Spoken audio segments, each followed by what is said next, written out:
बसपा ने यूपी विधानसभा चुनाव के लिए अपनी तैयारियों का शंखनाद कर दिया है।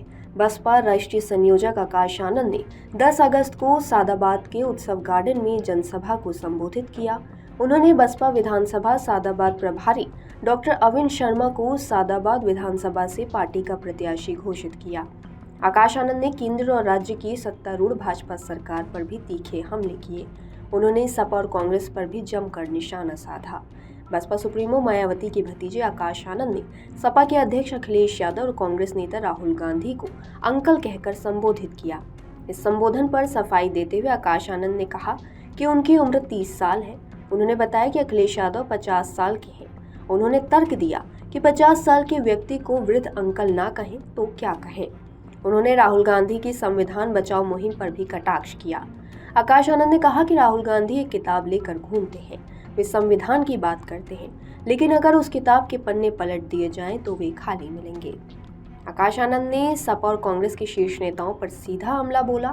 उन्होंने अखिलेश यादव राहुल गांधी को अंकल कहकर संबोधित करने के अपने बयान को उचित ठहराया। आकाश आनंद ने कहा कि यह उम्र के अंतर को दर्शाता है, इसमें किसी भी प्रकार का अनादर नहीं है। उन्होंने राहुल गांधी की संविधान बचाओ अभियान को खोखला बताया। आकाश आनंद ने तर्क दिया कि राहुल गांधी संसद में तो संविधान की बात करते हैं, लेकिन जिन राज्यों में कांग्रेस की सरकारें हैं वहां वे वही काम कर रहे हैं जो भाजपा उत्तर प्रदेश में कर रही है।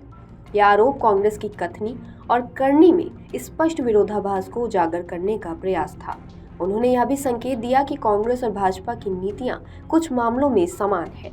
इससे दोनों दलों की विश्वसनीयता पर प्रश्न चिन्ह लगता है।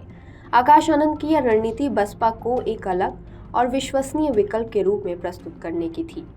बसपा नेता आकाश आनंद ने भाजपा सरकार की आर्थिक नीतियों पर भी कड़ा प्रहार किया। उन्होंने आरोप लगाया कि सरकार एथेनॉल पेट्रोल के नाम पर आम जनता को 110 रुपए में गन्ने का रस बेच रही है। यह टिप्पणी ईंधन की बढ़ती कीमतों और किसानों से जुड़े मुद्दों को एक साथ जोड़ती है। उन्होंने कहा कि गन्ने से एथेनॉल बनाने की प्रक्रिया किसानों के लिए फायदेमंद होनी चाहिए, लेकिन इसका लाभ आम उपभोक्ता तक नहीं पहुंच रहा है। इसमें आम आदमी पर महंगाई का बोझ लगातार बढ़ रहा है। आकाश आनंद ने 2014 से अब तक गैस सिलेंडर की कीमतों में हुई भारी वृद्धि का मुद्दा भी उठाया। उन्होंने याद दिलाया कि 2014 में गैस सिलेंडर की कीमत करीब 400 रुपए थी। उस समय भाजपा के नेता सड़कों पर उतरकर महंगाई का विरोध करते थे। आज वही सिलेंडर 1200 रुपए का हो गया है। आकाश आनंद ने देश में बन रहे एक्सप्रेसवे की गुणवत्ता पर भी गंभीर सवाल उठाए। उन्होंने कहा कि देश में सबसे बेकार एक्सप्रेसवे बनाए जा रहे हैं। इसके उदाहरण के तौर पर पूर्वांचल एक्सप्रेसवे और बुंदेलखंड एक्सप्रेसवे का जिक्र किया। उन्होंने इन एक्सप्रेसवे में गड्ढों की समस्या और खराब निर्माण गुणवत्ता की ओर इशारा किया।